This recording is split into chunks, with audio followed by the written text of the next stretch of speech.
Hey everyone, Assassin here. Welcome to the final Warzone update of 2020. It's been a great year for Warzone, and because it's been such a great year, Treyarch has decided to end the year by not changing anything.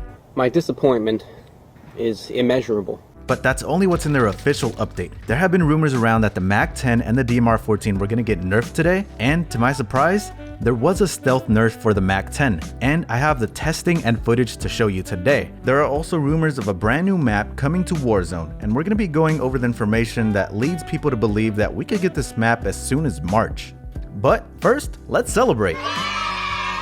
We'll be ending the year with a double XP weekend for Cold War and Warzone. Sorry, Modern Warfare players.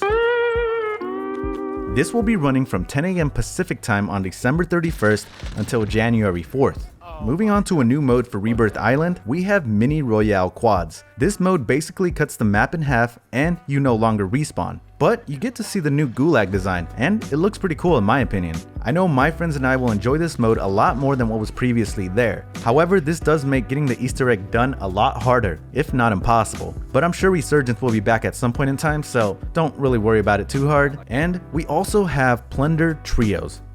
And yep, that's it for the official update. But now let's go over these nerfs that have been going around. And by the way, I'm working on an in-depth guide where I test all relevant attachments for the Mac10, so I actually have the data to compare how the gun performs before and after the update. So make sure to subscribe to stay tuned for that. I haven't seen any video or website that's going to be giving you the information that I will. So let's talk about some of the tests that I ran on the Mac10 today. We're going to be testing for damage, damage range, and bullet velocity. Now for reference, the damage values before the update for the Mac10 are 40 damage to the head up close and 25 damage to the chest up close. At mid-range you'll do 32 damage to the head and 20 to the chest, and at long range you'll be doing 30 damage to the head and 19 to the chest. So what I did was load up Battle Royale practice mode, looted up, got my loadout, and chased bots around until they stood still, and then I would tiptoe in and out of meter ranges, took shots, and checked how much damage I did per shot. And this method not only confirmed that the damage values are the same, but it also confirmed the damage ranges are the same. Short range is 0 to 15.5 meters, mid range is 15.5 meters to 23 meters, and long range is 23 meters and beyond. Now there is a fourth damage drop-off range, but that only affects limbs, so that's not really relevant, and is beyond 32 meters, so it's not really at a range where you're really going to be using the Mac10 in.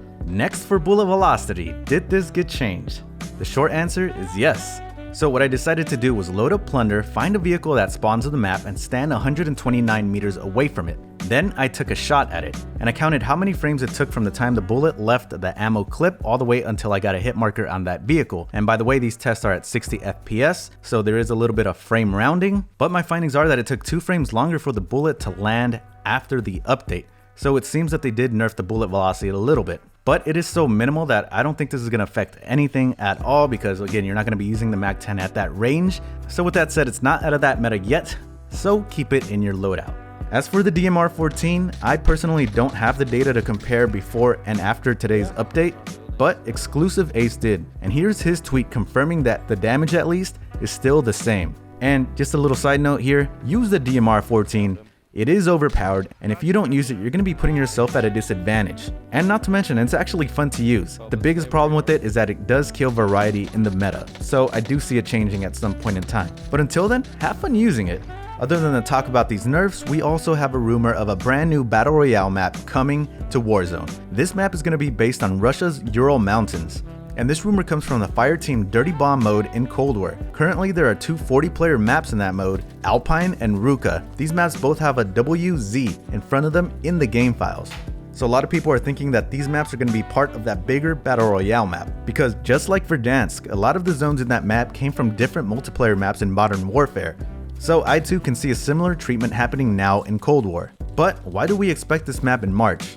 Well, that marks the 1-year anniversary of Warzone, so it does make sense. And that's all the news for today. If you found any of this information helpful, please hit the like button. And like I said earlier, I do have an in-depth guide coming out for the Mac10 where I go over all the damage ranges, bullet velocity for all the barrels, and other relevant attachments. So I'm sure that will be very helpful to you guys. Also, thank you to everyone who subscribed so far. If you're here before 2021 comes around, you're allowed to say in the future, I was here from the very beginning. My name is Assassin, and thanks for stopping by.